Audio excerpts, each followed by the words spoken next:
layarnya kelihatan. Nah, udah ya. Udah ya, Pak Tasak ya. Tadi dulu. Ya. Saudara penuntut umum, apa sudah siap kita mulai persidangan hari ini? Sudah siap, Majelis Hakim. Siap ya. Penasihat hukum, sudah siap penasihat hukum? Sudah siap Pak ya, penasihat hukum? Siap. Bisa siap. Kita mulai ya.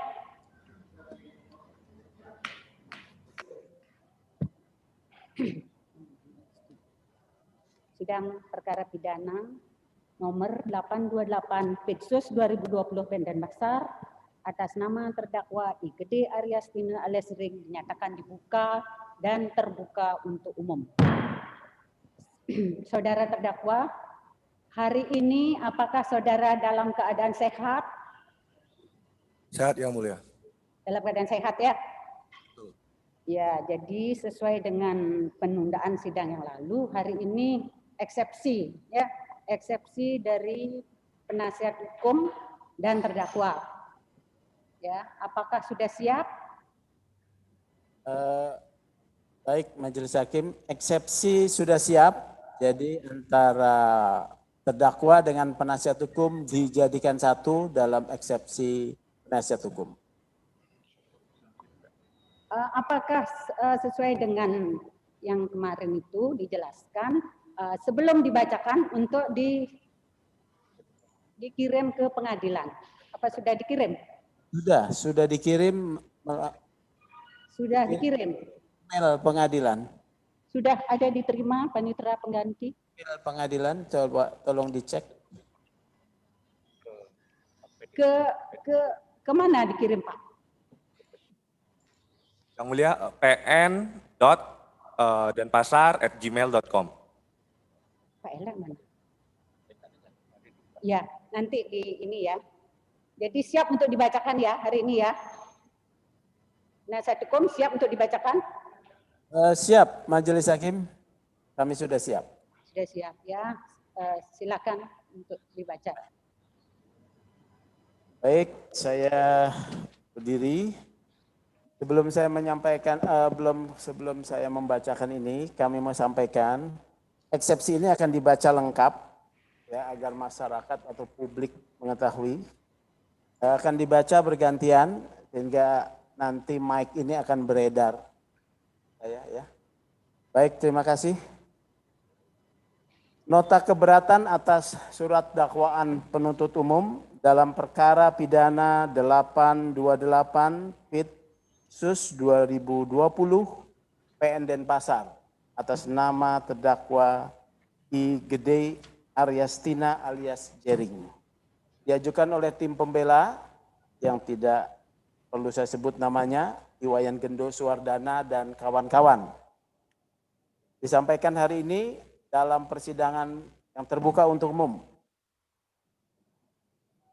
Terdakwa didakwa pertama pasal 28 ayat 2 dan seterusnya, dan atau alternatif pasal 27 ayat 3 Jungto 45 dan seterusnya. Majelis Hakim Pengadilan Negeri Denpasar yang saya hormati, perkenankan kami penasihat hukum terdakwa berdasarkan surat kuasa khusus yang disampaikan kepada para pembela bertindak untuk dan atas nama I. Gede Aryastina alias Jering mengajukan dan menyampaikan nota pembelaan ini. Nota pembelaan ini adalah satu bagian yang penting untuk jadi nota eksepsi ini adalah satu bahan yang penting untuk dapat menjadi pertimbangan majelis dalam menilai surat dakwaan jaksa. Dan ini juga sesuai dengan prinsip-prinsip negara hukum Indonesia bahwa seorang terdakwa sebelum sampai adanya putusan pengadilan yang menyatakan bersalah atas perbuatannya, dia harus dinyatakan tidak bersalah. Selanjutnya merujuk pada ketentuan pasal 156 ayat 1, maka surat nota keberatan ini akan dibaca secara berturut-turut oleh para advokat tim pembela dari Jering. Saya persilakan pertama kali rekan Adi ya. Terima kasih.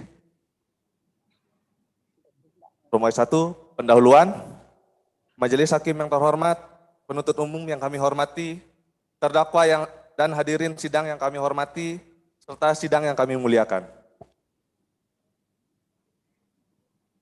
Izinkan kami tim penasihat hukum terdakwa memaparkan sedikit kronologis terkait aktivitas terdakwa terkait tata kelola COVID-19 hingga akhirnya terdakwa diseret ke hadapan pengadilan. Sudah bukan rahasia lagi bahwa pemerintah terlihat gagap dalam menangani COVID-19. Mulai dari pernyataan pejabat di awal-awal, wabah yang kesannya meremehkan COVID-19 sampai dengan kebijakan yang kerap tidak jelas dan berubah-ubah, sehingga membingungkan masyarakat. Pada akhirnya, selain membingungkan, kebijakan tata kelola tersebut seringkali merugikan masyarakat. Terdakwa memang seorang musisi hukum aktivis yang pada akhirnya mendedikasikan dirinya menjadi penyambung aspirasi publik, khususnya mereka yang suaranya tidak didengar oleh kekuasaan. Terdakwa dikenal lantang bersuara kritis atas kebijakan pemerintah dalam tata kelola COVID yang dia anggap bias kelas. Terdakwa tanpa kenal lelah menyuarakan kritik. Di sisi lain juga melakukan kegiatan sosial berupa bagi-bagi pangan dari bulan Mei hingga kini. Bahkan saat penuntut umum dan juga yang mulia majelis hakim menahan terdakwa, kegiatan bagi-bagi pangan untuk rakyat yang tidak mampu masih terus berjalan hingga kini. Terdakwa pengkritik yang bertanggung jawab, bukan hanya ucapan, tetapi dengan tindakan. Salah satu hal yang dikritik keras oleh terdakwa adalah terkait dengan kebijakan paksa rapid test yang digunakan sebagai syarat administrasi. Kendati sebagai musisi, terdakwa percaya bahwa setiap orang punya nalar dan logika untuk menilai mana kebijakan yang benar dan mana yang tidak. Jika ada kebijakan yang tidak logis, maka sah hukum bagi setiap warga negara untuk bersuara menyatakan ketidaksetujuannya. Itulah sebab terdakwa terus bertanya, baik menggunakan media sosial maupun turun ke jalan sebagai hak konstitusionalnya. Lalu pertanyaannya, mengapa terdakwa menolak keras rapid test, swab test sebagai syarat administrasi? Rapid test sebagai syarat administrasi tidak berdasar. Sedari awal kebijakan rapid test oleh pemerintah dengan berbagai dalih telah banyak ditolak oleh para akademisi hingga organisasi profesi kesehatan.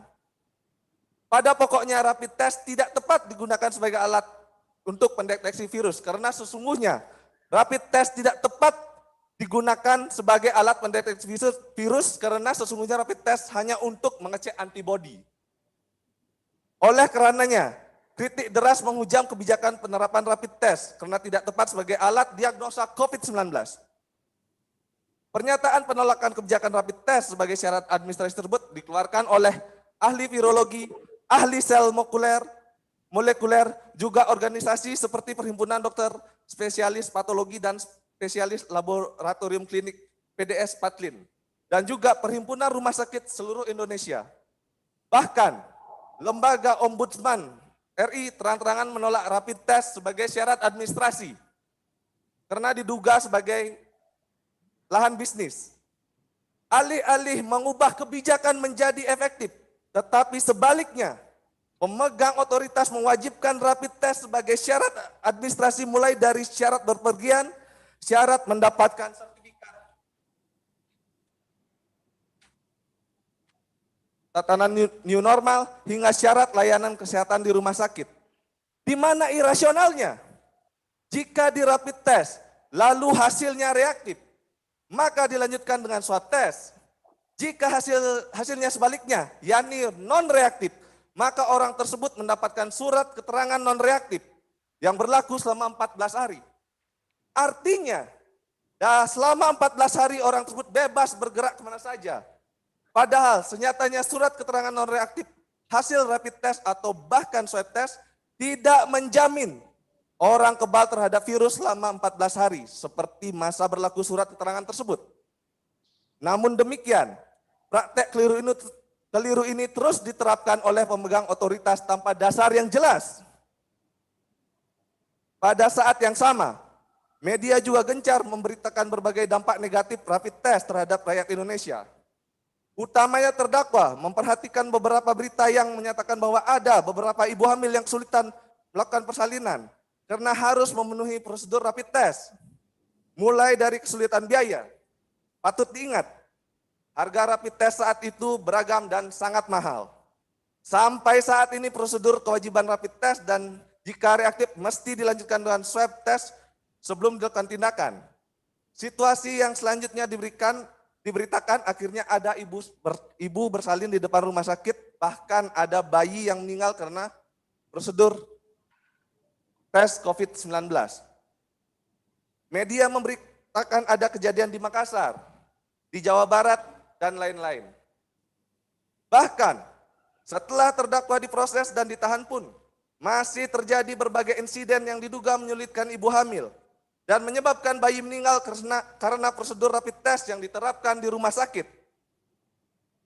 Keadaan ini membuat terdakwa bertanya, apakah tes COVID atau rapid test tidak bisa dilakukan belakangan dan tindakan medis untuk persalinan yang diprioritaskan? Pertanyaan inilah yang mengemuka dalam postingannya di Instagram pada tanggal 13 Juni 2020. Dan terdakwa mempertanyakan kepada ID melalui mention ke akun resmi ID di Instagram. Terdakwa meminta penjelasan dengan gaya bahasa terdakwa yang berlatar belakang musisi punk rock dengan gaya bahasa Californian style. Terdakwa berpandangan ID adalah organisasi besar yang punya power untuk mengubah kebijakan sebagaimana fitrah organisasinya. Namun terdakwa tidak memperoleh jawaban apapun. Padahal ID mempunyai akun Instagram yang aktif digunakan. Terdakwa terus mempertanyakan kebijakan rapid test ini ke semua pihak. Mengapa rapid test olah menjadi prioritas dan mengabaikan keselamatan manusia? Pertanyaan-pertanyaan tersebut akhirnya dibawakan ke jalan dalam aksi demonstrasi dengan isu menolak rapid test, swab test sebagai syarat administrasi pada tanggal 26 Juli 2020. Indonesia heboh, berbagai media nasional mengangkat isu ini hingga mengundang perdebatan nasional. Akhirnya isu penolakan ini tidak mampu disanggah termasuk oleh dokter dan juga oleh kantor staf kepresidenan. Bahkan banyak pihak baik akademisi, dokter, otoritas sepakat bahwa rapid test, swab test tidak tepat digunakan sebagai syarat administrasi.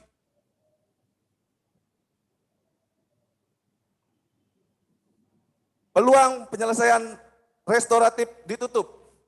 Kriminalisasi, majelis hakim yang terhormat, penuntut umum yang kami hormati, terdakwa dan hadirin sidang yang kami hormati, serta sidang yang kami muliakan. Setelah banyak pihak, terutama pihak KSP sepakat terkait isu tersebut, terdakwa berpikir ada harapan perubahan kebijakan. Bersalin adalah situasi hidup, mati, dan terdakwa berharap dalam situasi seperti itu, pihak medis dan sistem kesehatan di negara ini memprioritaskan persalinan daripada mendahulukan rapid test sebagai syarat layanan kesehatan. Namun tidak demikian kenyataannya. Tidak berapa lama, tepatnya tanggal 3 Agustus 2020, terdakwa dipanggil sebagai saksi oleh pihak penyidik Ditreskrimsus Polda Bali. Dan pada saat itulah terdakwa tahu bahwa dia sudah dilaporkan oleh ID Bali sejak tanggal 16 Juni 2020. Terdakwa pun akhirnya tahu, rupa-rupanya surat dimulainya penyidikan perkara atau SPDP atas perkara Aku sudah dikirim ke Kejaksaan Tinggi Bali sejak 27 Juli 2020 atau sehari setelah terdakwa membuat heboh Indonesia dengan menggelar demo menolak rapid test, swab test sebagai syarat administrasi. Apakah ini kebetulan? Ada beberapa hal yang janggal dalam proses ini. Jika diperhatikan secara kronologis, terdakwa dilaporkan pada tanggal 16 Juni 2020. Namun selama proses itu, terdakwa tidak pernah dipanggil untuk klarifikasi atas laporan tersebut. Yang ada, justru terdakwa pada saat itu langsung dipanggil sebagai saksi. Dan barulah saat itu terdakwa mengetahui bahwa perkara ini sudah dilakukan SPDP. Mengapa janggal? Hal ini mengingat belakangan dalam sistem peradilan pidana di negara kita sudah mulai mengembangkan keadilan restoratif atau restoratif justice. Berbagai pertimbangan hukum mendasari hal ini. Artinya tidak semua perkara harus diselesaikan di pengadilan dengan berbagai persyaratan yang ketat. Perkara seperti perkara akuo sejatinya dapat diselesaikan di tingkat kepolisian dengan mekanisme keadilan restoratif. Namun, sebagaimana Perkap nomor 6 tahun 2019 dan Surat Edaran Kapolri nomor 8 tahun 2018 memberikan batas waktu untuk menggunakan mekanisme ini, yakni sejak penyelidikan hingga tahap penyidikan, yakni sebelum SPDP. Artinya, jika penyidik sudah mengirimkan SPDP, maka peluang penyelesaian permasalahan hukum melalui mekanisme keadilan restoratif sudah tertutup. Dalam perkara akuo, perkara ini sudah tertutup peluang penyelesaian melalui mekanisme keadilan restoratif sudah tertutup sejak tanggal 27 Juli 2020, yakni saat penyidik mengirimkan SPDP ke Kejaksaan Tinggi Bali. Dengan tidak pernah dipanggilnya terdakwa sebagai terlapor, mengakibatkan terdakwa tidak tahu mengenai laporan perkara akuo. Otomatis terdakwa tidak punya kesempatan untuk berkomunikasi dengan pihak ID dan tidak punya kesempatan menyelesaikan masalah melalui keadilan restoratif. Pertanyaannya, lantas bagaimana cara terdakwa untuk dapat menggunakan mekanisme penyelesaian masalah hukum melalui keadilan restoratif?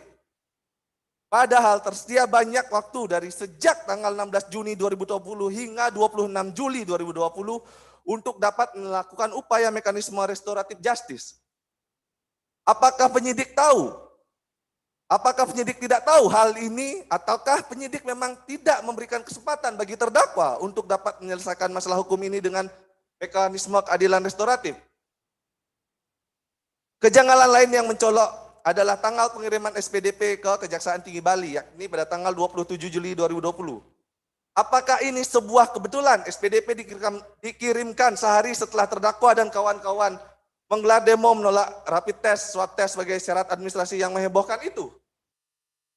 Apakah ini kebetulan ataukah ini adalah upaya membungkam terdakwa agar tidak lagi bersuara beda terkait COVID-19? Apakah ini cara menghentikan terdakwa bertanya kritis atas kebijakan pemerintah? Sehingga sehari setelah demo yang menggemparkan kemapanan otoritas itu, akhirnya SPDP segera dikirimkan dan tertutuplah kesempatan terdakwa melakukan penyelesaian keadilan restoratif.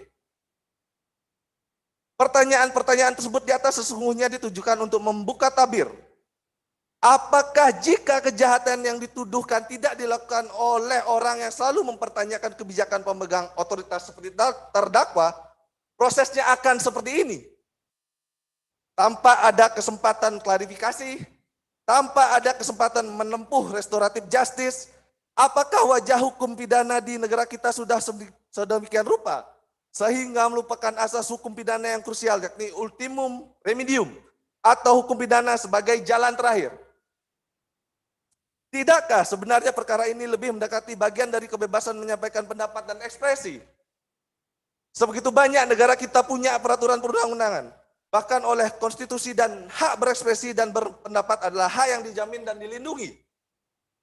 Demikian juga dengan Undang-Undang HAM, Kovenan Internasional Hak Sipil dan Politik, yang telah diratifikasi menjadi Undang-Undang nomor 12 tahun 2005. Apakah tidak cukup menjamin perkara-perkara seperti ini sejatinya tidak perlu dipidana?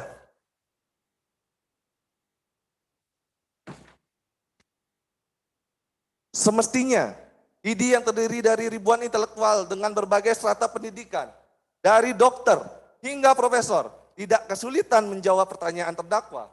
Terlebih lagi, pertanyaan terdakwa adalah pertanyaan yang selaras dengan marwah organisasi ID. Sebegitu lemahkah ID sehingga tidak mampu menjawab pertanyaan terdakwa? Tidakkah ID punya kemampuan komunikasi publik sehingga tidak mampu menjaga fitrah dari kebebasan berpendapat dan memilih menggunakan UU ITE yang sangat karet untuk membela diri atas nama kehormatan yang tercemar? Tentu kami terheran-heran dengan fenomena ini. Ribuan intelektual dalam satu organisasi profesi memilih memenjarakan orang yang bertanya daripada memberikan penjelasan sebagai langkah awal. Memilih menempatkan hukum pidana sebagai premium remedium daripada ultimum remedium. Memilih memenjarakan orang yang berupaya kritis dengan memanfaatkan UU ITE. Lalu, selesaikah persoalan? Siapakah lantas yang akan mempertanyakan kebijakan-kebijakan yang tidak berpihak kepada rakyat? Yang tidak berpihak kepada ibu hamil dan bayi yang meninggal? Siapa yang akan mempertanyakan dengan lantang nyawa generasi bangsa berikutnya yang kalah dengan prosedur rapid test? Atau ID sebenarnya hanya jalan bagi pihak-pihak yang merasa terganggu kemapanannya oleh suara yang dilontarkan oleh terdakwa?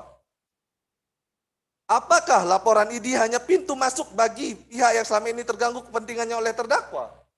Ataukah ini memang sebenar-benarnya kepentingan ID yang kehormatannya berada jauh di atas dialektika?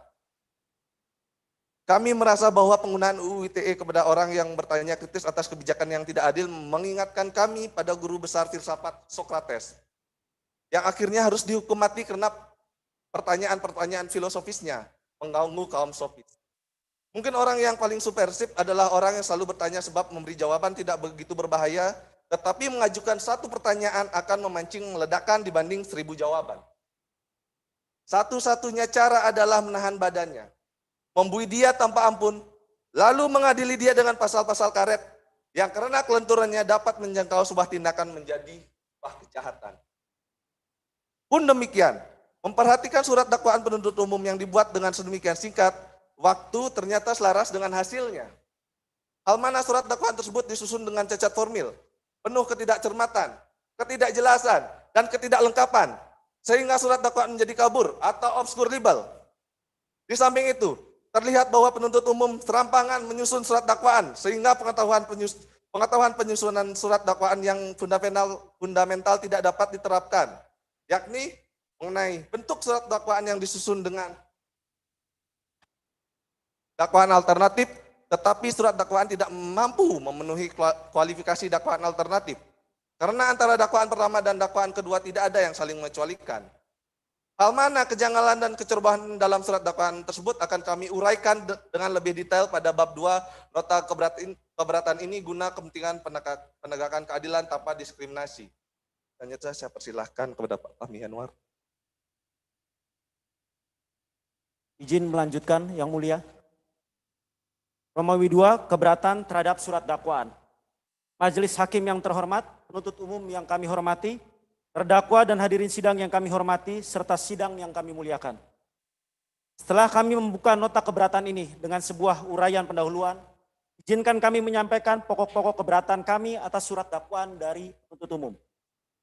Surat dakwaan merupakan unsur penting dalam hukum acara dan merupakan dasar pemeriksa bagi yang mulia majelis hakim terhadap diri terdakwa. Maka surat dakwaan tidak boleh menyimpang dari hasil pemeriksaan penyidikan dan harus memenuhi prinsip surat dakwaan sebagaimana diamanatkan dalam ketentuan pasal 1 butir 7, pasal 137 dan pasal 140 ayat 1 KUHP. Sekaligus harus memenuhi syarat formil dan material sebagaimana ditegaskan dalam ketentuan pasal 143 KUHP. M. Jaya Harahap mengatakan bahwa pada dasarnya alasan yang dapat dijadikan dasar hukum mengajukan keberatan agar surat dakwaan dibatalkan apabila surat dakwaan tidak memenuhi ketentuan pasal 143 atau melanggar ketentuan pasal 144 ayat 2 dan ayat 3 KUHP. Demikian pula menurut Andi Hamzah yang menyatakan dakwaan merupakan unsur penting hukum acara pidana karena berdasarkan hal yang dimuat dalam surat itu, hakim akan memeriksa surat itu. Berdasarkan surat dakwaan yang disusun oleh penuntut umum, maka menurut hemat kami ada beberapa hal yang perlu ditanggapi secara seksama mengingat dalam surat dakwaan tersebut terdapat berbagai kekeliruan, kekaburan, ketidakcermatan, ketidakjelasan, dan ketidaklengkapan yang menyebabkan kami mengajukan nota keberatan. Berdasarkan uraian di atas, kami sebagai penasihat hukum terdakwa atas nama IGD Aryas Tina alias Jering, dengan ini mengajukan pokok-pokok keberatan terhadap surat dakwaan yang telah didakwakan oleh penuntut umum sebagai berikut. 1. Dakwaan penuntut umum tidak dapat diterima karena dakwaan tidak memenuhi kualifikasi syarat pembuatan dakwaan. Bahwa salah satu jenis keberatan sebagaimana diamanatkan dalam pasal 156 ayat 1 KUHP adalah dakwaan tidak dapat diterima dengan pengertian apabila dakwaan mengandung cacat formal atau mengandung kekeliruan beracara, error in procedure. Baik terkait kekeliruan terhadap orang yang didakwa, kesalahan atau kekeliruan terhadap susunan atau bentuk surat yang diajukan penuntut umum. Di dalam surat dakwaan akuo, senyatanya telah terdapat kekeliruan dan kesalahan penuntut umum dalam menyusun dakwaan, sehingga surat dakwaan yang diajukan penuntut umum tidak memenuhi kualifikasi syarat pembuatan dakwaan. Di antaranya, poin A, penuntut umum tidak memahami karakteristik dakwaan alternatif. Bahwa penuntut umum dalam membuat surat dakwaan berpegang pada aturan, yaitu Surat Edaran Jaksa Agung Republik Indonesia nomor SE strip 004-J.A-11-1993 tentang pembuatan surat dakwaan. Selanjutnya disebut Surat Edaran Jaksa Agung dan petunjuk teknisnya berdasarkan surat B strip 607-E-11-1993. Sesuai dengan surat edaran tersebut dijelaskan bahwa surat dakwaan merupakan mahkota bagi penuntut umum yang harus dijaga dan dipertahankan secara mantap. Penuntut umum lewat surat edaran ini dituntut untuk mampu dan mahir dalam menyusun dakwaan. Dalam hal ini surat edaran Jaksa Agung Republik Indonesia tersebut menjelaskan dua aspek penting dakwaan, yaitu syarat surat dakwaan dan bentuk surat dakwaan. Terkait dengan bentuk surat dakwaan, surat edaran Jaksa Agung Republik Indonesia menjelaskan bahwa terdapat 5 bentuk surat dakwaan, yaitu surat dakwaan tunggal, alternatif, subsidiar, kumulatif, dan kombinasi. Diketahui bahwa dalam perkara ini, penuntut umum menuntut dakwaan terdakwa dengan bentuk surat dakwaan alternatif. Berdasarkan surat edaran Jaksa Agung Republik Indonesia nomor SE garing strip 004-J.A-11-1993 tentang pembuatan surat dakwaan alternatif berarti dakwaan disusun secara berlapis, di mana satu dakwaan merupakan alternatif dan bersifat mengecualikan dakwaan pada lapisan lainnya. Poin penting yang perlu ditekankan bahwa lapisan yang satu merupakan alternatif dan bersifat mengecualikan dakwaan lapisan lainnya. Maka harus ada pembeda antara dakwaan yang lapis pertama dengan lapis kedua karena hubungan keduanya mengecualikan.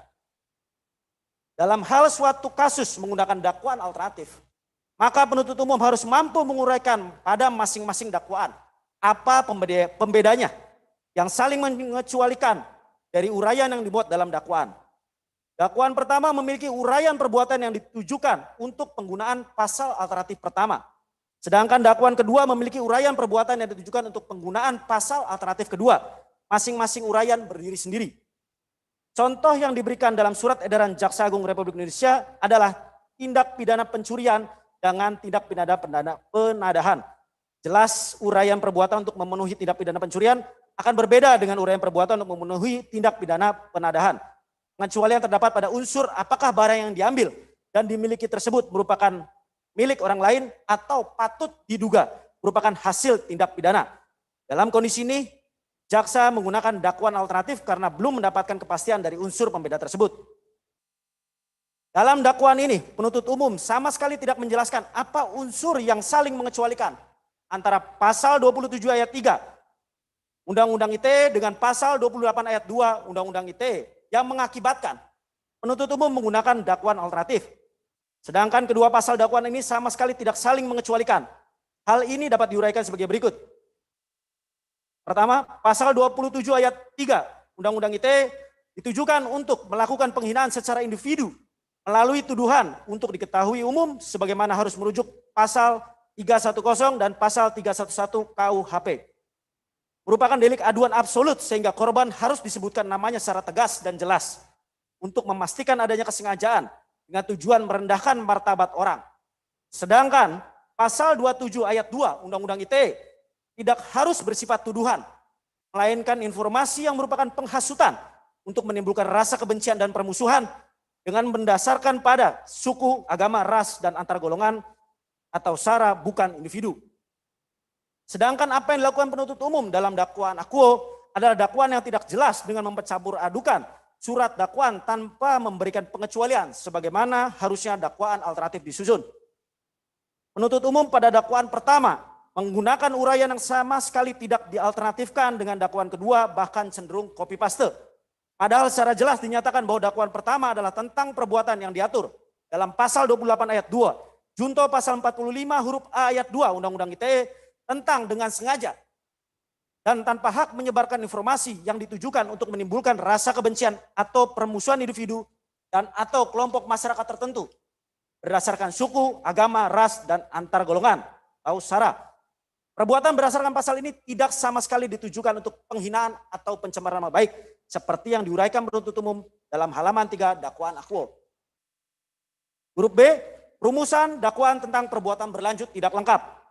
Dalam dakwaan, baik dakwaan pertama dan dakwaan kedua, penuntut umum menggunakan pasal 64 ayat 1 KUHP tentang perbuatan berlanjut. Berdasarkan doktrin hukum pidana, yang dimaksud dengan perbuatan berlanjut adalah beberapa perbuatan tindak pidana yang berhubungan sedemikian rupa sehingga harus dipandang sebagai satu perbuatan tindak pidana yang diteruskan. Menjelaskan 3 syarat perbuatan untuk dipandang sebagai perbuatan berlanjut. Pertama, harus ada keputusan kehendak.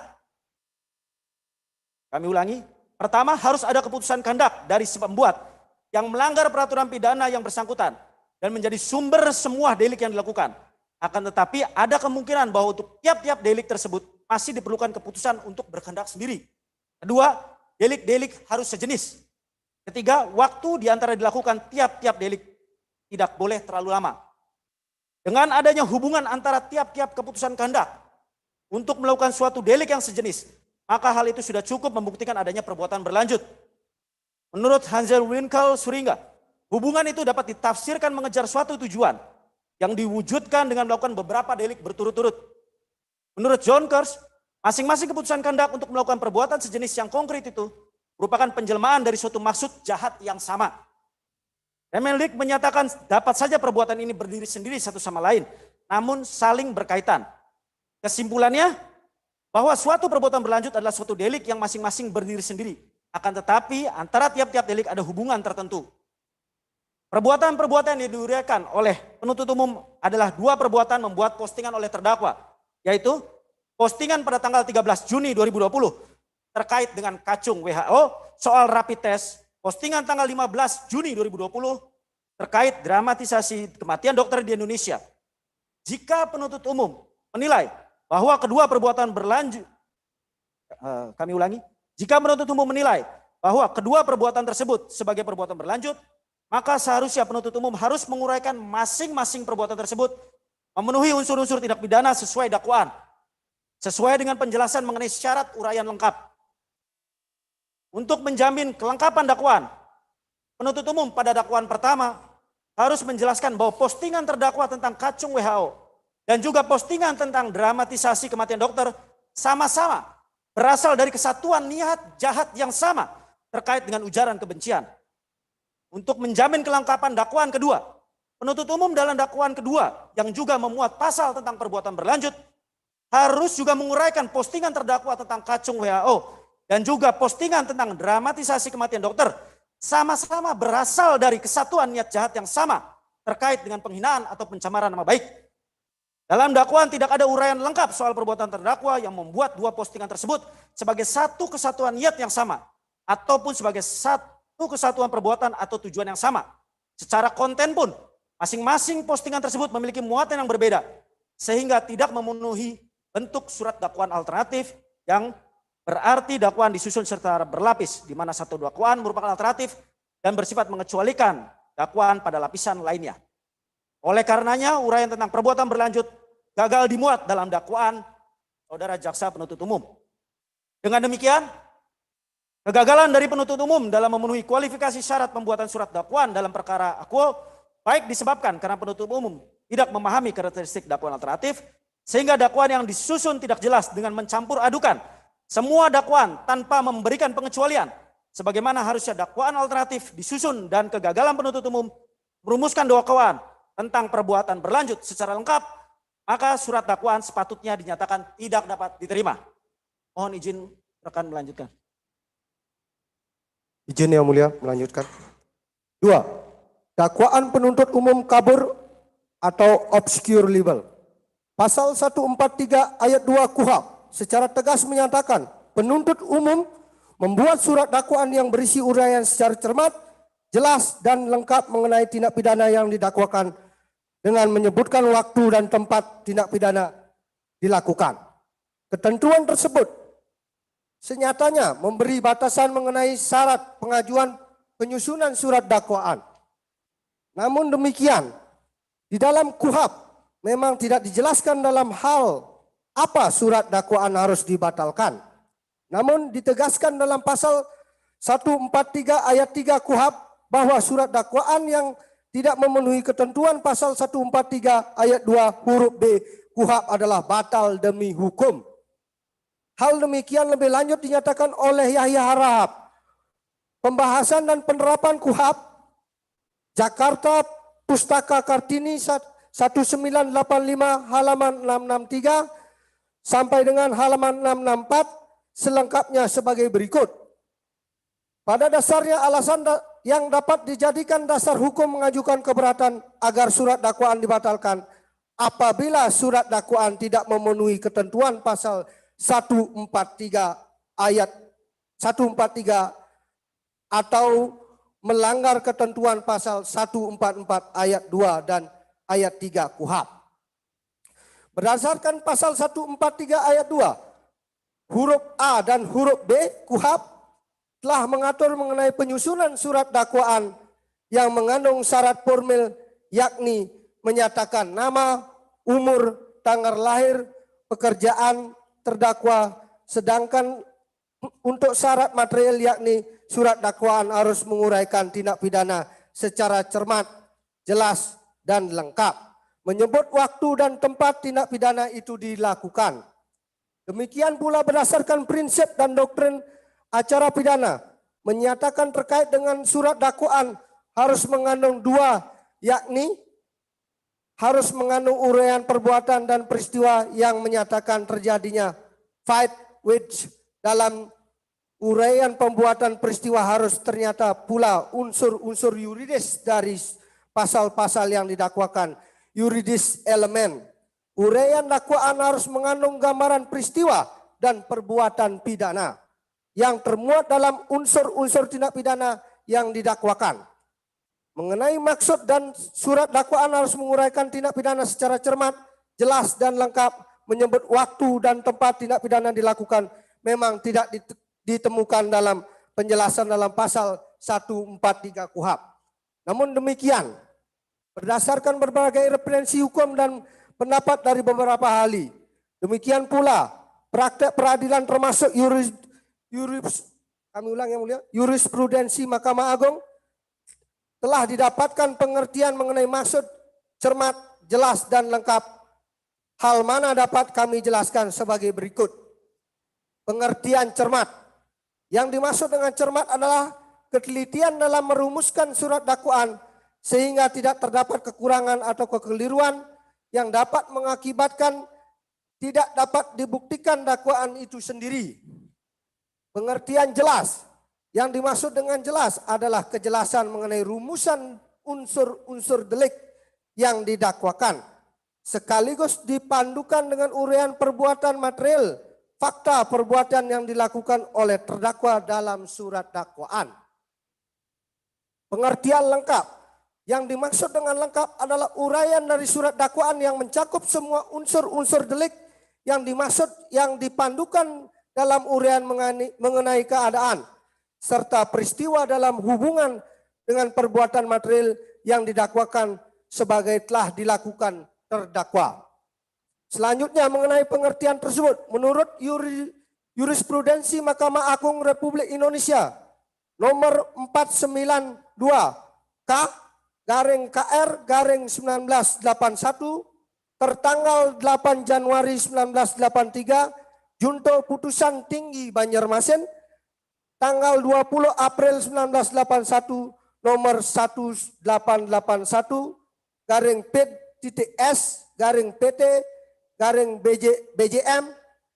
Syarat material surat dakwaan adalah adanya rumusan lengkap, jelas dan tepat mengenai perbuatan yang didakwakan oleh terdakwa sesuai dengan rumusan delik yang mengancam perbuatan-perbuatan itu dengan hukuman pidana. Dengan demikian, maka surat dakwaan tidak boleh tidak harus memuat uraian rumusan cermat, jelas dan lengkap mengenai perbuatan yang dilakukan oleh terdakwa. Yang keseluruhan dapat mengisi secara tepat dan benar semua unsur, semua delik yang ditentukan undang-undang yang didakwakan terhadap dakwaan. Berdasarkan uraian tersebut di atas, maka dapat dinyatakan bahwa yang harus diuraikan secara cermat, jelas dan cermat di dalam surat dakwaan adalah hal-hal mengenai: pertama, rumusan dalam unsur-unsur delik atau tindak pidana yang didakwakan sesuai dengan ketentuan undang-undang, dan nomor 2, rumusan perbuatan material atau fakta mengenai perbuatan yang dilakukan oleh terdakwa yang keseluruhan dapat mengisi secara tepat dan benar semua unsur delik yang ditentukan dalam pasal undang-undang yang didakwakan kepada terdakwa tersebut. Berdasarkan hal tersebut, kami dapat menyampaikan hal-hal sebagai berikut. A. Ketidakjelasan siapa yang dimaksud oleh penuntut umum sebagai korban di dalam surat dakwaan. Bahwa sebagaimana yang diuraikan oleh jaksa penuntut umum dalam surat dakwaan, baik dalam dakwaan pertama pada prinsipnya bahwa terdakwa IGD Astina alias Jering telah dengan sengaja dan tanpa hak menyatakan informasi berupa postingan yang ditunjukkan untuk menimbulkan rasa kebencian atau permusuhan individu dan atau kelompok masyarakat tertentu berdasarkan atas suku, agama, ras, dan antar golongan SARA, yaitu kepada Ikatan Dokter Indonesia di wilayah Bali, ataupun dakwaan kedua pada prinsipnya terdakwa IGD Astina alias Jering telah dengan sengaja dan tanpa hak mendistribusikan dan atau mentransmisikan dan atau membuat dapat diaksesnya informasi elektronik dan atau dokumen elektronik berupa postingan yang memiliki muatan penghinaan dan atau pencemaran nama baik kepada di wilayah Bali. Berdasarkan uraian tersebut di atas, senyatanya bahwa yang dimaksud oleh jaksa penuntut umum dalam surat dakwaan adalah Ikatan Dokter Indonesia di wilayah Bali. Tentu ini harus dicermati, mengingat bahwa laporan polisi nomor LP-263-6 Romawi /2020 Bali SPKT tertanggal 16 Juni 2020 yang dinyatakan sebagai korban adalah Ikatan Dokter Indonesia. Dalam hal ini, sebagaimana anggaran dasar dan anggaran rumah tangga Ikatan Dokter Indonesia sebagai badan hukum berbentuk perkumpulan, maka yang dimaksud sebagai Ikatan Dokter Indonesia adalah pengurus Ikatan Dokter Indonesia PBID yang berkedudukan hukum di Jakarta. Adapun Dr. IGD Putra Suteja yang bertindak dalam kapasitasnya baik sebagai seorang dokter maupun sebagai ketua ID wilayah Bali dalam perkara Akuo sebagai pelapor mendalilkan diri mendapatkan kuasa dari pengurus Ikatan Dokter Indonesia PBID. Dalam hal lain yang menyatakan argumentasi hukum kami bahwa dalam perkara Akuo yang dimaksud dengan Ikatan Dokter Indonesia adalah PBID bukan ID wilayah Bali, sebagaimana diatur dalam anggaran dasar dan anggaran rumah tangga ID, adalah postingan terdakwa pada 13 Juni 2020 sebagaimana telah diurai dalam dakwaan dalam kalimat atau caption, saya nggak akan berhenti menyerang kalian. Ikatan Dokter Indonesia sampai pada penjelasan perihal ini. Bahwa akun Instagram Ikatan Dokter Indonesia adalah akun Instagram resmi dari pengurus besar Ikatan Dokter Indonesia PBID dan bukan akun Instagram dari ID wilayah Bali, sehingga senyatanya yang ditunjuk oleh terdakwa adalah PBID bukan ID wilayah Bali. Oleh karenanya, dalil penuntut umum yang menyatakan bahwa yang terjadi korban dari perbuatan terdakwa adalah ID wilayah Bali, maka uraian dalam surat dakwaan akuo sesungguhnya merupakan uraian yang keliru, sehingga sudah senyatanya hal tersebut membuat surat dakwaan menjadi cacat hukum dan sempatatnya surat dakwaan dinyatakan batal demi hukum atau harus dinyatakan dibatalkan atau setidak-tidaknya dinyatakan tidak diterima. B. Pengaduan dan kedudukan hukum atau legal standing pengaduan tidak sahnya secara hukum. B1. Pengadu dan atau korban tidak mempunyai kedudukan hukum atau legal standing bahwa sejak Wetboek van Strafvordering diundangkan di Belanda, delik aduan tidak hanya berhubungan dengan pelaksanaan hak menuntut tetapi juga menimbulkan hak menuntut hukuman. Dalam perkara akuo telah jelas dan tegas genusnya merupakan norma hukum yang termuat dalam ketentuan pasal 310 dan pasal 311 Kitab Undang-Undang Hukum Pidana KUHP yang mengingat bahwa delik aduan yang dimaksud agar selaras dengan rasa kepastian hukum dan rasa keadilan masyarakat. Sehingga Undang-Undang Nomor 19 Tahun 2016 tentang perubahan atas Undang-Undang Nomor 11 Tahun 2008 tentang informasi dan transaksi elektronik harus mengacu pada ketentuan pencemaran nama baik yang diatur dalam KUHP. Merujuk pada ketentuan pasal 1 butir 25 KUHP yang menyatakan pengaduan adalah pemberitahuan yang disertai permintaan oleh pihak yang berkepentingan kepada pejabat berwenang untuk menuntut hukum seorang yang telah melakukan tindak pidana aduan yang merugikan.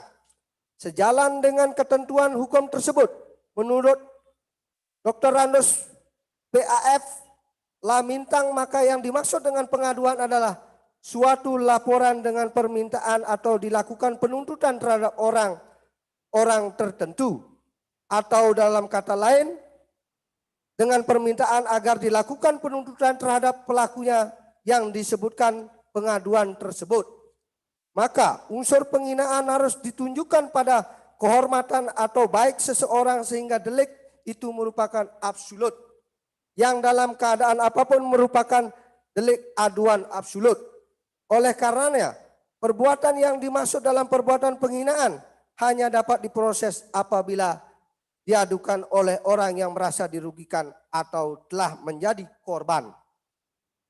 Oleh karena itu, yang boleh melaporkan tentang adanya dugaan pencemaran nama baik hanya orang yang menjadi korban secara langsung. Artinya, perlindungan yang diberikan dari adanya delik penghinaan dan atau pencemaran nama baik adalah ditunjukkan kepada martabat dan nama baik orang, naturlik person tertentu, dalam arti orang itu harus spesifik atau jelas identitasnya. Delik penghinaan tidak ditunjukkan guna melindungi grup atau kelompok atau institusi atau lembaga person, karena pada dasarnya ketentuan tentang penghinaan dan pencemaran nama baik ini dimaksudkan untuk melindungi hak asasi manusia. Entitas hukum bukan manusia tidak memiliki hak asasi manusia. Jika quod non ID dikualifikasi sebagai korban, maka yang wajib hadir adalah representasi hukum dari ID, yakni Ketua PBID sebagai korban langsung. Mengingat dalam postingan terdakwa IGD Astine alias Jering, sebagaimana pada akun Instagram URL https://www.instagram.com/JRXSID, tepatnya pada akun Instagram URL https://www.instagram.com/p-cbe5gdynujm tertanggal 13 Juni 2020 dalam pada akun Instagram URL https www.instagram.com/p-cbck2cf HWEM tertanggal 15 Juni 2020 lalu diikuti dengan beragam komentar. Tidak ada satupun ditunjukkan kepada ID wilayah Bali, maka oleh karena jenisnya merupakan delik aduan yang absolut, maka disyaratkan perlunya kehadiran korban secara langsung yang dalam hal ini adalah pengurus ID. Oleh karena pengaduan itu bukan oleh korban, maka dasar surat dakwaan didasari oleh pengaduan dari orang yang tepat. Maka surat dakwaan penuntut terhadap terdakwa IGD Astina alias Jering harus dinyatakan batal demi hukum dan harus dibatalkan atau setidak-tidaknya dinyatakan tidak diterima.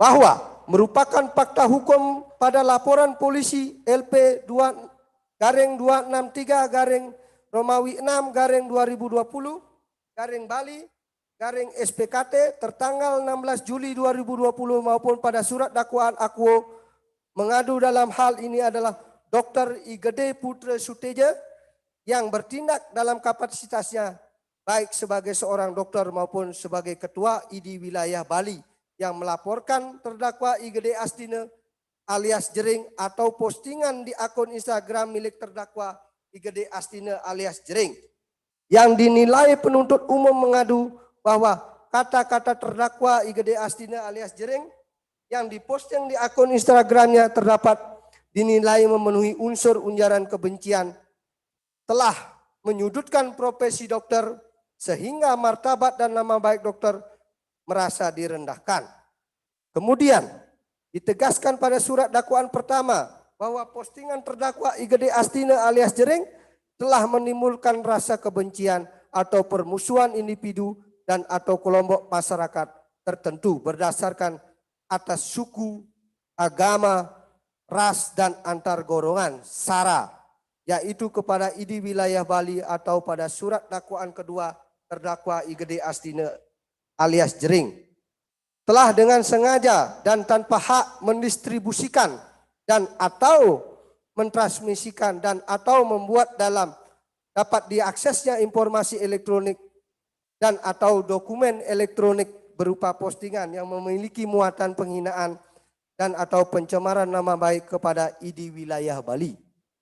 Bahwa selanjutnya dalam postingan terdakwa IGD Astina alias Jering sebagaimana pada akun Instagram URL https www.instagram.com/JRXSID tepatnya pada akun Instagram URL https://www.instagram.com/PCBX5GD YNUJM tertanggal 13 Juni 2020 pada akun Instagram URL https://www.instagram.com/PCBXCK2CF HWEM tertanggal 15 Juni 2020 tidak ada menyebutkan nama secara langsung.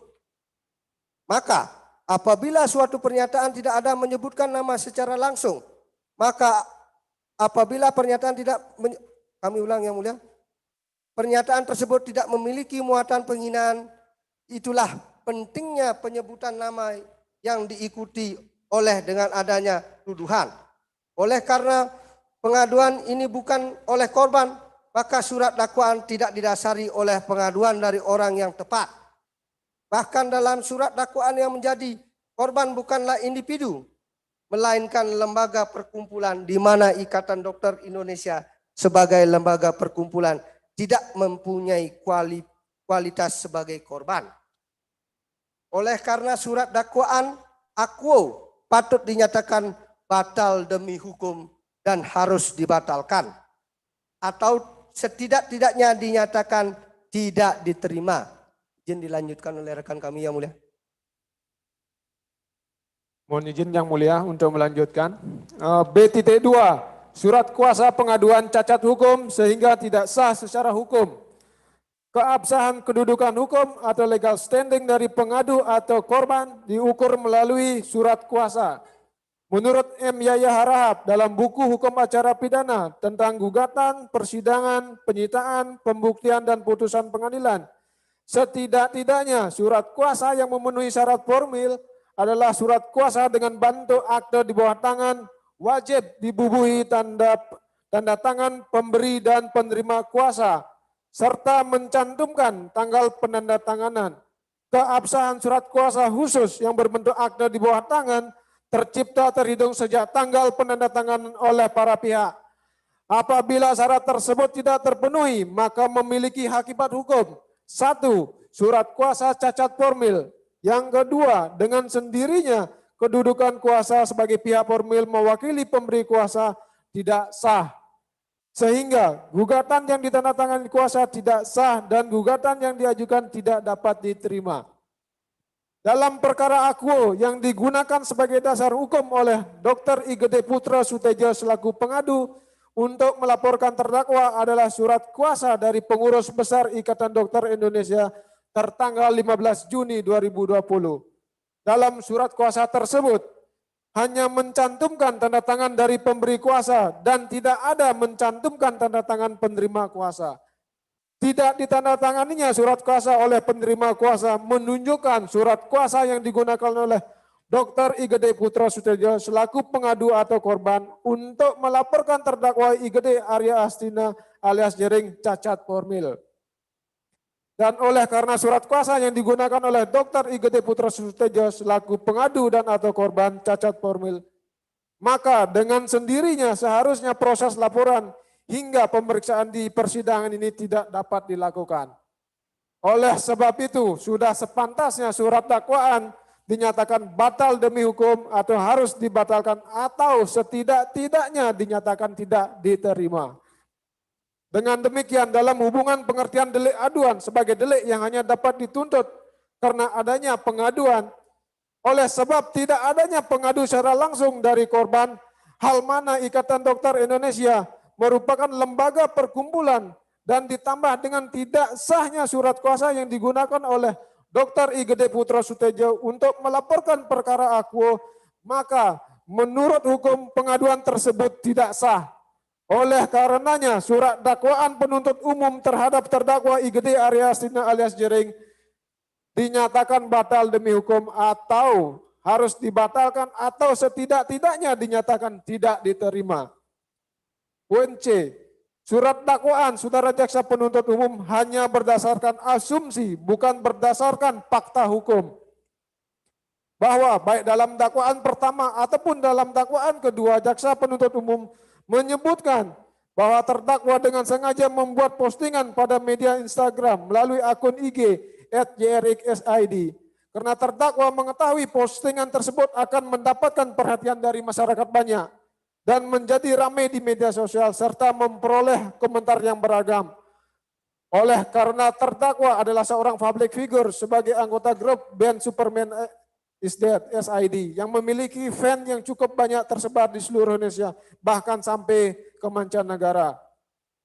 Bahwa apa yang disampaikan tersebut adalah asumsi dari jaksa penuntut umum sendiri yang mana dalam uraian dakwaan yang dibuat oleh jaksa penuntut umum sama sekali tidak menjelaskan dan menguraikan unsur-unsur pidana yang terpenuhi atas postingan terdakwa IGD Arya Astina alias Jering sesuai dengan pasal-pasal yang didakwakan. Namun secara pongah saudara jaksa penuntut umum menyatakan terdakwa IGD Arya Astina alias Jering sengaja membuat postingan pada media Instagram melalui akun IG @jrxsid. Selain itu jaksa penuntut umum menyebutkan terdakwa mengetahui postingan tersebut akan mendapatkan perhatian dari masyarakat banyak dan menjadi ramai di media sosial serta memperoleh komentar yang beragam. Atas hal tersebut, timbul pertanyaan dari kami selaku penasihat hukum dari terdakwa, apa yang menjadi dasar jaksa penuntut umum untuk menyatakan terdakwa IGD Arya Astina alias Jering dengan sengaja membuat postingan tersebut? Apa dasar jaksa penuntut umum menyatakan terdakwa IGD Arya Astina alias Jering mengetahui postingan tersebut akan mendapat perhatian dari masyarakat banyak dan menjadi ramai di media sosial serta memperoleh komentar yang beragam. Tidakkah urian itu halusinasi dari jaksa penuntut umum? Hal tersebut memperlihatkan secara nyata jaksa penuntut umum dalam membuat surat dakwaan berdasarkan asumsi, bukan berdasarkan fakta-fakta hukum. Oleh karena surat dakwaan merupakan asumsi dari jaksa penuntut umum, maka surat dakwaan tersebut menjadi cacat dan harus dinyatakan batal demi hukum dan harus dibatalkan atau setidak-tidaknya dinyatakan tidak diterima.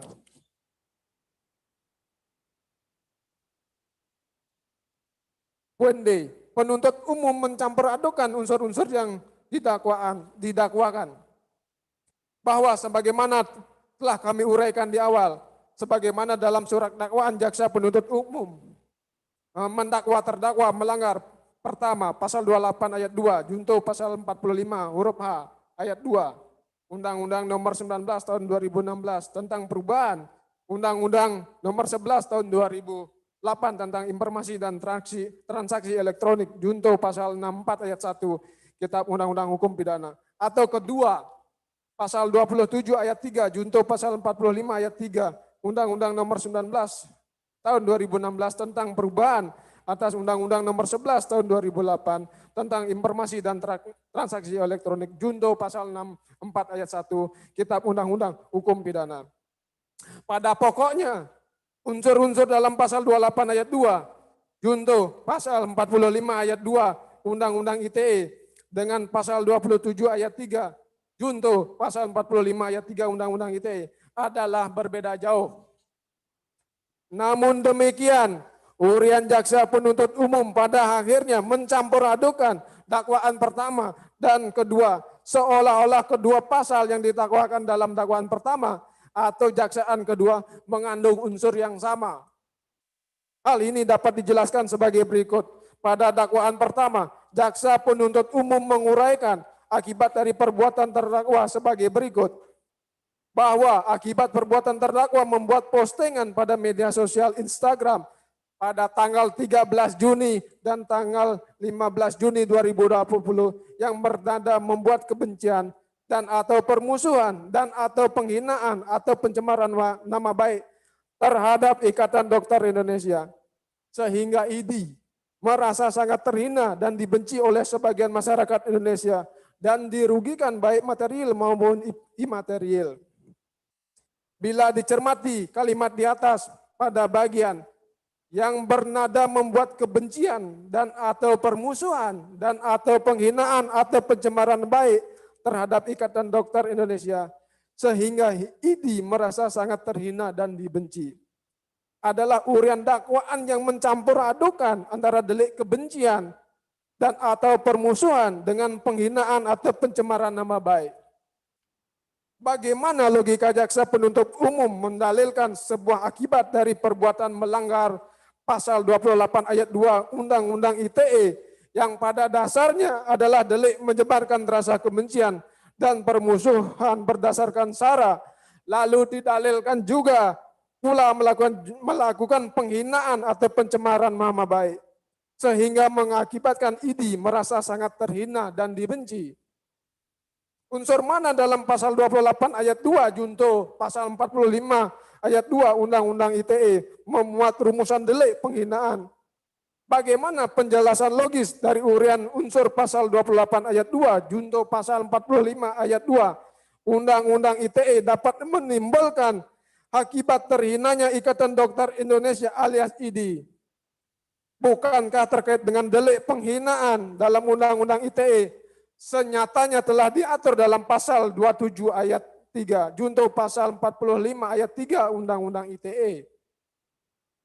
Hal mana secara esensi penghinaan, pencemaran nama baik merupakan perbuatan menyerang kehormatan atau nama baik seseorang, sehingga nama baik orang tersebut tercemar atau rusak, dan berdasarkan putusan Mahkamah Konstitusi nomor 50 PUU strip 6 Romawi 2008 menyatakan pula bahwa keberlakuan dan tafsir atas pasal 27 ayat 3 Undang-Undang ITE tidak dapat dipisahkan dari norma pokok dalam pasal 310 dan pasal 311 KUHP sebagai genus delik yang mensyaratkan adanya pengaduan untuk dapat dituntut.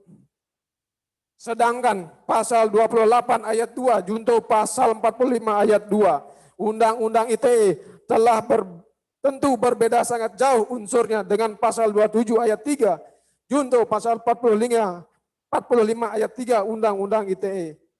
Pasal pokoknya, pasal 28 ayat 2 senyatanya membuat rumusan akibat yang ditimbulkan adalah menimbulkan rasa kebencian atau permusuhan individu dan atau kelompok masyarakat tertentu berdasarkan atas suku, agama, ras, dan antar golongan atau sara. Tidak ada satupun rumusan di dalam pasal 28 ayat 2 junto pasal 45 ayat 2 Undang-Undang ITE yang memuat akibat yang ditimbulkan dari perbuatan adalah berupa terhinanya seseorang. Dengan demikian secara terang benderang penuntut umum telah mencampur adukan rumusan pasal 28 ayat 2 junto 45 ayat 2 Undang-Undang ITE dengan pasal 27 ayat 3 junto pasal 45 ayat 3 Undang-Undang ITE. Sehingga dalil dakwaan pertama yang menyatakan bahwa akibat yang ditimbulkan adalah ID merasa sangat terhina adalah uraian dakwaan yang tidak cermat, tidak jelas, dan tidak sesuai dengan ketentuan undang-undang. Oleh karenanya surat dakwaan tersebut batal demi hukum dan harus dibatalkan atau setidak-tidaknya dinyatakan tidak diterima. Akan dilanjutkan oleh rekan kami yang mulia. Terima kasih yang mulia. Izin melanjutkan pembacaan. Poin E. Penuntut umum keliru membuat kerugian material dan imaterial dan gagal menguraikan kerugian material dan imaterial yang ditimbulkan akibat perbuatan terdakwa. Bahwa di dalam dakwaan jaksa penuntut umum pada surat dakwaan halaman 3 paragraf kelima menyatakan bahwa akibat dari perbuatan terdakwa membuat postingan pada media sosial Instagram pada tanggal 13 Juni 2020 dan tanggal 15 Juni 2020 yang bernada membuat kebencian dan atau permusuhan dan atau penghinaan, pencemaran nama baik terhadap Ikatan Dokter Indonesia sehingga ID merasa sangat terhina dan dibenci oleh sebagian masyarakat Indonesia dan dirugikan baik material maupun imaterial akibat dari postingan status tersebut. Selanjutnya pada halaman 5 jaksa penuntut umum menyatakan bahwa akibat dari perbuatan terdakwa membuat postingan pada media sosial Instagram berupa gambar dan atau tulisan yang memiliki muatan penghinaan dan atau pencemaran nama baik pada tanggal 13 Juni 2020 dan tanggal 15 Juni 2020 terhadap Ikatan Dokter Indonesia ID sehingga ID merasa sangat terhina dan dibenci oleh sebagian masyarakat Indonesia dan dirugikan baik material maupun imaterial akibat dari postingan tersebut. Terhadap uraian dakwaan tersebut kami dapat tanggapi sebagai berikut. Poin E1 dalam pasal 28 ayat 2 atau pasal 27 ayat 3 Undang-Undang ITE tidak memuat rumusan kerugian sebagai akibat yang ditimbulkan. Bahwa jika dicermati secara teliti unsur dalam pasal 28 ayat 2 atau pasal 27 ayat 3 Undang-Undang ITE tidak ada muatan kerugian yang ditimbulkan akibat dari perbuatan yang dilakukan terdakwa. Dengan tidak adanya unsur kerugian ditimbulkan dalam ketentuan pasal-pasal tersebut, maka sangat keliru jaksa penuntut umum memasukkan kerugian material dan imaterial sebagai salah satu unsur akibat yang ditimbulkan dari perbuatan terdakwa. Secara singkat, untuk mengujinya kita dapat mencermati unsur-unsur delik yang terdapat pada pasal 28 ayat 2, junto pasal 45 ayat 2 Undang-Undang ITE yang ini 1. Setiap orang, 2. Dengan sengaja dan tanpa hak, 3. Menyebarkan informasi yang ditujukan untuk menimbulkan rasa kebencian dan atau permusuhan individu dan atau kelompok masyarakat tertentu berdasarkan suku, agama, ras, antar golongan, sara. Dari uraian unsur tersebut tidak satupun unsur-unsur delik di dalamnya memuat secara langsung unsur delik berupa kerugian yang ditimbulkan akibat perbuatan setiap orang. Demikian pula dengan unsur-unsur dalam pasal 27 ayat 3 junto pasal 45 ayat 3 Undang-Undang ITE yang dimuat sebagai berikut. Setiap orang dengan sengaja, 1. Setiap orang, 2. Dengan sengaja dan tanpa hak membuat dapat diaksesnya informasi elektronik yang memiliki muatan penghinaan dan atau pencemaran nama baik. Tidak ada satupun unsur yang secara langsung memuat kerugian yang ditimbulkan dari perbuatan setiap orang yang didakwa. Berdasarkan uraian tersebut di atas, maka dalil jaksa penuntut umum dan surat dakwaan dalam surat dakwaan yang memuat uraian bahwa ID dirugikan baik material maupun imaterial akibat dari postingan terstatus dari terdakwa adalah dalil yang tidak sesuai dengan undang-undang sehingga surat dakwaan tersebut batal demi hukum atau harus dibatalkan atau setidak-tidaknya dinyatakan tidak diterima. Poin E2, dakwaan keliru karena kerugian imaterial tidak dikenakan dalam hukum pidana bahwa baik di dalam dakwaan pertama atau dakwaan kedua Sebagaimana telah kami jelaskan di atas bahwa jaksa penuntut umum memuat kerugian material dan imaterial sebagai akibat yang timbul dari postingan terdakwa. Jikapun benar, kuatpun bahwa di dalam rumusan pasal 28 ayat 2 junto pasal 45 ayat 2 Undang-Undang ITE atau pasal 27 ayat 3 junto pasal 45 ayat 3 benar memuat adanya unsur kerugian, maka penting dicatat bahwa di dalam sistem hukum pidana tidak mengenal kerugian imaterial. Dalam Memory Fund Collecting Need SF merinci mengenai kerugian yaitu merusak kehormatan dan nama baik, kehilangan kebebasan, kerugian material. Kerugian real adalah kerugian yang dapat dihitung, dikalkulasi dan dibuktikan jumlahnya. Kerugian di sini ada hubungan kausal antara perbuatan yang dilanggar dengan kerugian tersebut. Kerugian imaterial yaitu kerugian yang tidak bisa dinilai jumlahnya dengan pasti.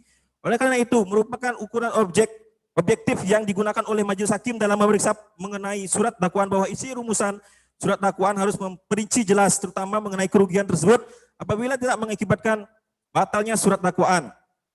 Dengan demikian mencantumkan adanya kerugian imaterial dalam surat dakwaan tersebut tidak cermat. Maaf, mohon diulangi. Kerugian material dalam surat dakwaan secara nyata telah menunjukkan bahwa surat dakwaan jaksa penuntut umum tersebut tidak cermat, tidak jelas dan tidak lengkap, dan atau surat dakwaan obscurable, sehingga sudah sepantasnya surat dakwaan dari jaksa penuntut umum batal demi hukum, atau harus dibatalkan, atau setidak-tidaknya dinyatakan tidak diterima. Dan dilanjutkan dengan teman rekan saya yang mulia. Terima kasih Yang Mulia. Surat dakwaan tidak menjelaskan besar kerugian yang dialami secara nyata oleh pengadu dan atau korban. Dalam prinsip dan asas hukum pidana memang mengenal adanya kerugian materi. Akan tetapi kerugian tersebut adalah kerugian yang nyata dan dialami oleh korban akibat dari suatu perbuatan pidana yang dilakukan oleh pelaku. Kerugian harus ditimbul akibat langsung dari perbuatan yang dilarang, dan kerugian yang dimaksud seharusnya kerugian materi yang signifikan, yaitu kerugian ekonomis yang nyata atau yang dapat diperhitungkan dengan uang.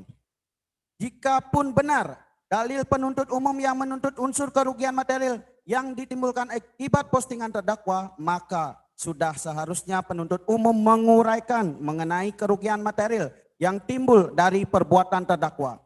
Jika tidak, bagaimana persidang yang mulia ini akan dapat mengadili kerugian yang diadilkan timbul akibat perbuatan terdakwa.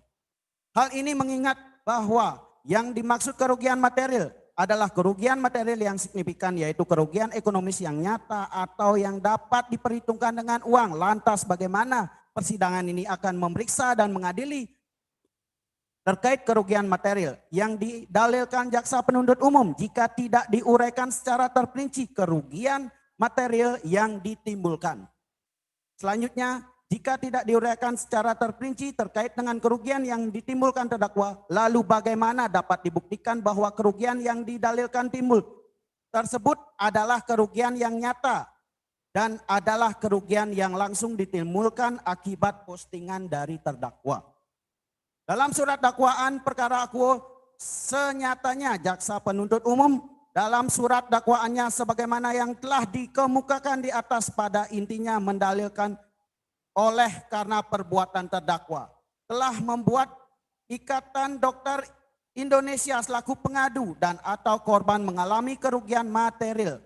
Namun jaksa penuntut umum dan surat dakwaan gagal menjelaskan secara terperinci mengenai nilai atas kerugian material tersebut. Hal mana kerugian material tersebut harus jelas dan nyata beberapa jumlah dalam surat dakwaan, oleh karena jaksa penuntut umum dalam surat dakwaan gagal menguraikan dan menjelaskan secara terperinci kerugian material yang dialami pengadu dan atau korban, sehingga surat dakwaan dari jaksa penuntut umum batal demi hukum atau harus dibatalkan atau setidak-tidaknya dinyatakan tidak dapat diterima. 4. Surat dakwaan tidak jelas menguraikan pihak yang dirugikan dan perbuatan terdakwa yang merugikan. Dalam surat dakwaan jaksa penuntut umum baik dalam dakwaan pertama maupun dalam dakwaan kedua menyebutkan ID merasa sangat terhina dan dibenci oleh sebagian masyarakat Indonesia dan dirugikan baik material maupun immaterial akibat dari postingan status tersebut. Bahwa dalam surat dakwaan jaksa penuntut umum jelas menyatakan adanya kerugian material maupun immaterial, namun tidak menjelaskan pihak yang dirugikan serta bentuk kerugiannya. yang menjadi pertanyaan, siapakah pihak yang sebenarnya mengalami kerugian? ID wilayah Bali, PBID di Jakarta, atau pelapor IGD Putra Suteja, atau Ketua Umum PBID, Saudara Dr. Daeng M. Fakih, SHMH. Mengapa hal ini penting? Karena sebagaimana yang telah diuraikan di atas bahwa terkait kerugian material haruslah kerugian yang diakibatkan langsung oleh perbuatan terdakwa. Oleh karena kerugian tersebut harus ditimbulkan langsung, maka menjadi penting di dalam surat dakwaan jaksa penuntut umum terkait dengan dalil kerugian yang ditimbulkan akibat perbuatan terdakwa. Terlebih dahulu menjelaskan siapakah pihak yang merasa dirugikan. Apakah subjek hukumnya?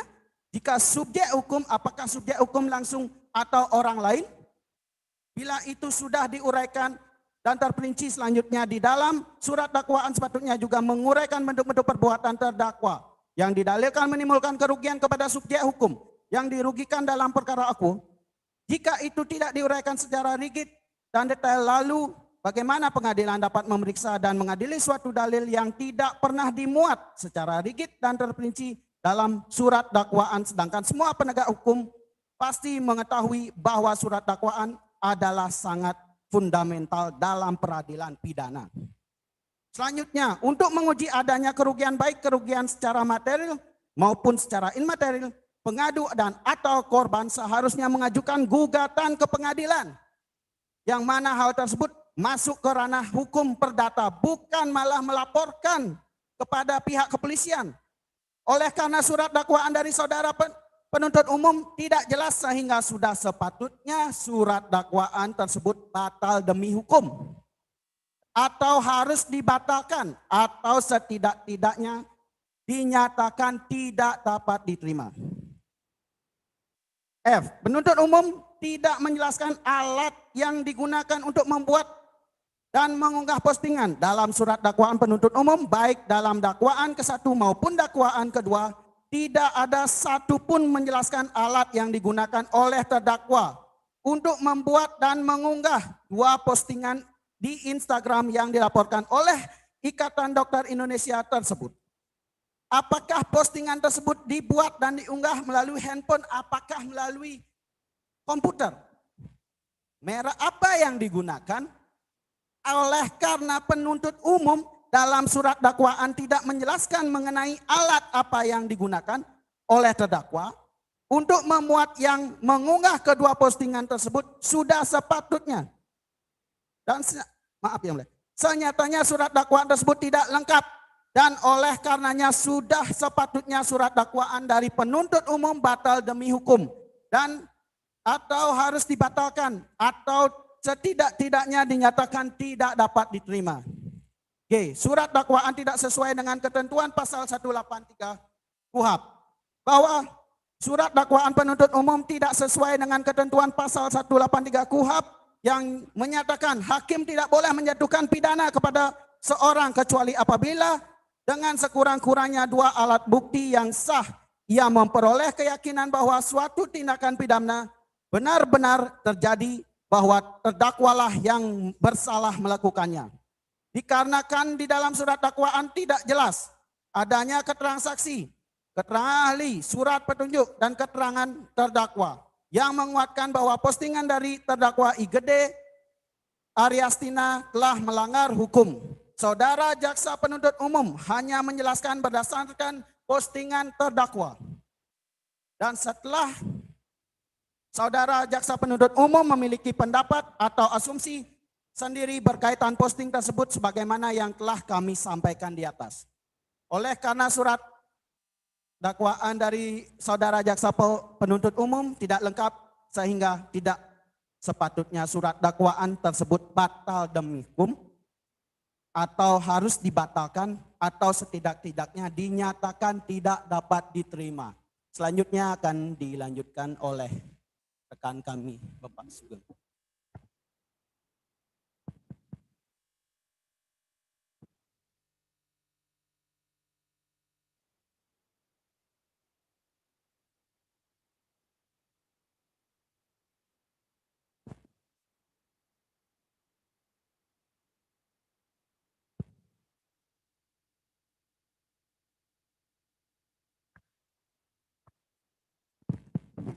Tes, ya. Baik, terima kasih. Sampai pada akhirnya bagian penutup Majelis Hakim. Berdasarkan nota pembelaan yang tim pembela sampaikan untuk kepentingan terdakwa I. Gede Aryastina alias Jering. Dengan ini kami mau sampaikan dan menyimpulkan bahwa dakwaan jaksa penuntut umum tidak memenuhi ketentuan pasal 143 ayat 2 huruf B, pasal 143 ayat 3 KUHP. Oleh karenanya kami mohon kepada Majelis Hakim yang terhormat agar memeriksa, mengadili, dan memutuskan sebagai berikut. 1. Menerima nota keberatan dari penasihat hukum terdakwa I. Gede Aryastina alias Jering. 2. Menyatakan surat dakwaan penuntut umum register perkara 637 garis miring Denpa KTB TPUL 08 garis miring 2020 tertanggal 26 Agustus 2020 batal demi hukum. Atau setidak-tidaknya menyatakan surat dakwaan penuntut umum tidak dapat diterima. Atau setidak-tidaknya menyatakan surat dakwaan harus dibatalkan. 3. Membebankan biaya perkara kepada negara. Bahwa akan tetapi apabila Majelis Hakim yang terhormat berpendapat lain, mohon putusan yang adil. Demikian nota keberatan ini kami bacakan dan kami sampaikan dalam sidang terbuka untuk umum. Hormat kami, penasihat hukum terdakwa I. Gede Aryastina alias Jering, Iwayan Suardana SH, Sugeng Teguh Santoso SH, Dewa Putu Alit Sunarya SH, Iwayan Adi Suniarta SH MKN, Fahmi Yanuar Siregar SH LLM, Ikadek Agus Suparman SH MH, Gede Manik Yogiarta SH MH, Iketut Sedana Yasa SH, Imade Yuli Untung Pratama SH MKN, Gita Sri Pramana SH, dan terakhir I. Komang Aryawan SH. Terima kasih Majelis Hakim yang terhormat atas kesempatan penyampaian nota keberatan ini.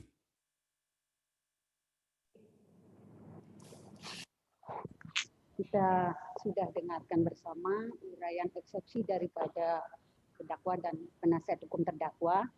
Dan untuk selanjutnya, sebagaimana sudah dijelaskan oleh penasihat hukum terdakwa bahwa eksepsi atau keberatan daripada terdakwa dan penasihat hukumnya tersebut sudah dikirim ke alamat email resmi pengadilan. Ya.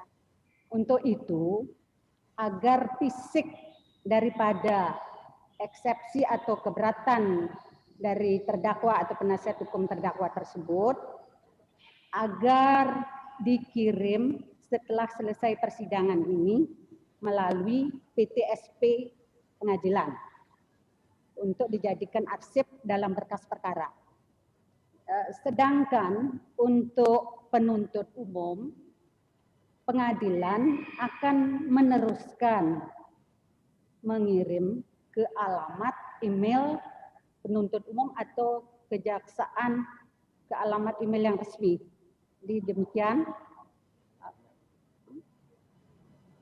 email kejaksaan ya. Bagaimana tanggapan dari penuntut umum? Terima kasih Majelis Hakim yang mulia. Setelah kami mendengarkan, memperhatikan dan menyimak eksepsi dari penasihat hukum dan terdakwa, kami perlu menanggapi tanggapan eksepsi tersebut secara tertulis. Untuk itu kami mohon waktu kepada Majelis Hakim yang mulia untuk kami menyusun tanggapan penuntut umum ini dengan waktu 1 minggu bisa Majelis Hakim, mohon izin.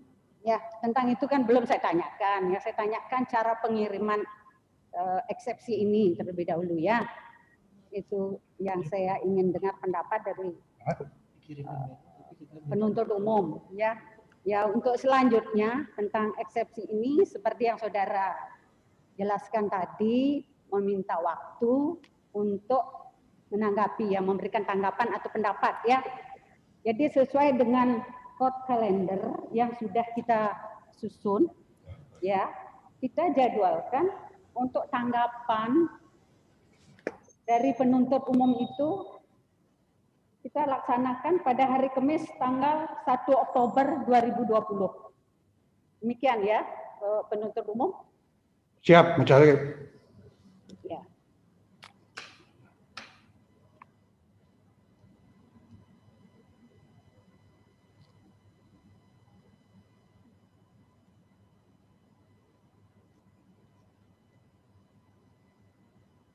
Email untuk kejaksaan dan penasihat hukum agar diberikan sekarang ya, dikirim ya alamat emailnya, email penuntut umum dan penasihat hukum. Ya, untuk dicatat ya. Jadi untuk selanjutnya karena penuntut umum belum siap memberikan tanggapan atau pendapat, untuk itu sidang ditunda ya, sebagaimana kita sudah sepakati pada hari Kamis tanggal 1 Oktober 2020 ya, untuk memberikan kesempatan kepada penuntut umum sebentar, pada penuntut umum untuk mempelajari eksepsi atau menyusun pendapatnya ya, dan untuk emailnya ya agar dikirim ya, email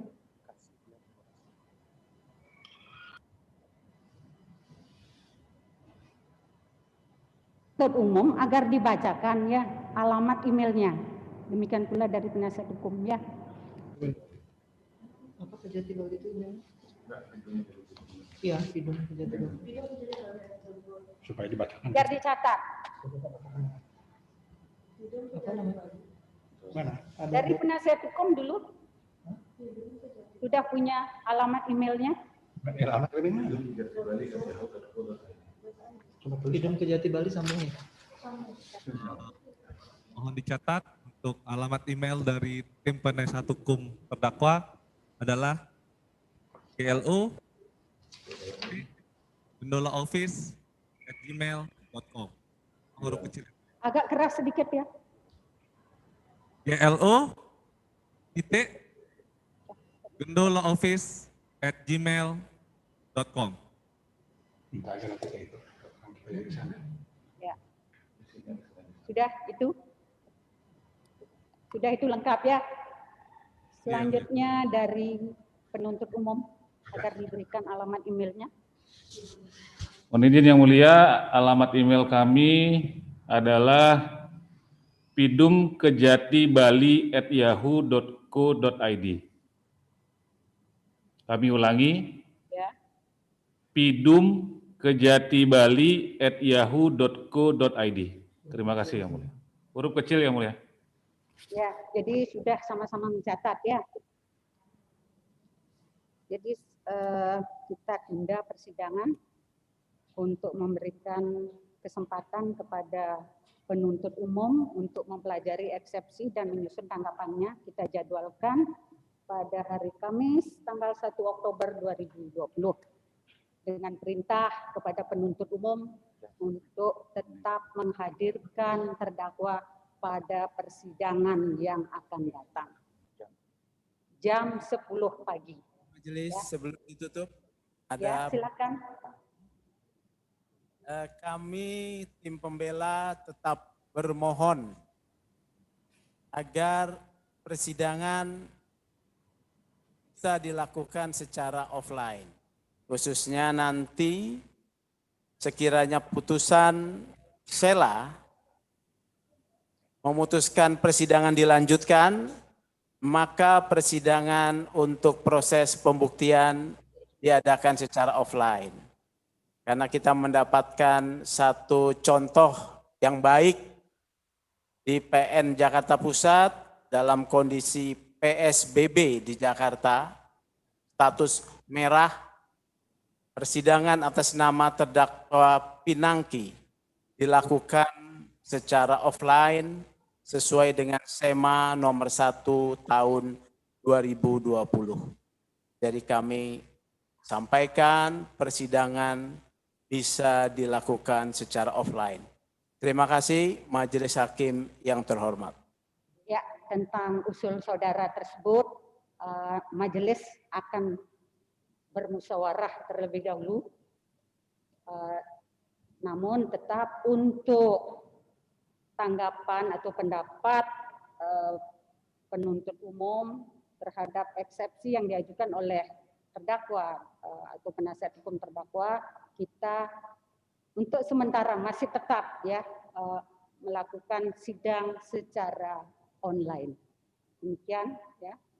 Yang kedua, majelis, ada pertanyaan dari terdakwa disampaikan kepada kami melalui kami tim advokatnya, menanyakan mengenai permohonan permohonan penangguhan penahanan atau setidak-tidaknya peralihan status tahanan kota.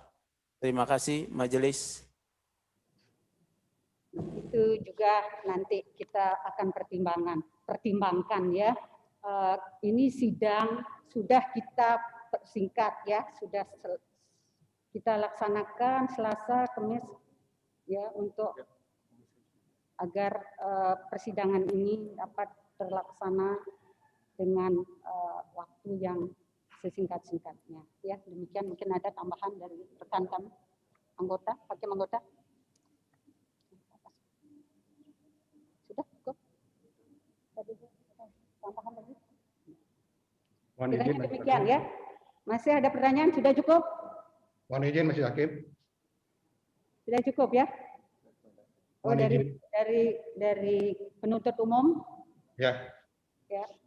Mohon izin. Kami mohon untuk fisik eksepsi yang tadi dibacakan oleh tim penasihat hukum ya, untuk diberikan juga kopinya ke petugas kami yang ada di ruangan sana, Pak. Ya, terima kasih. Silakan.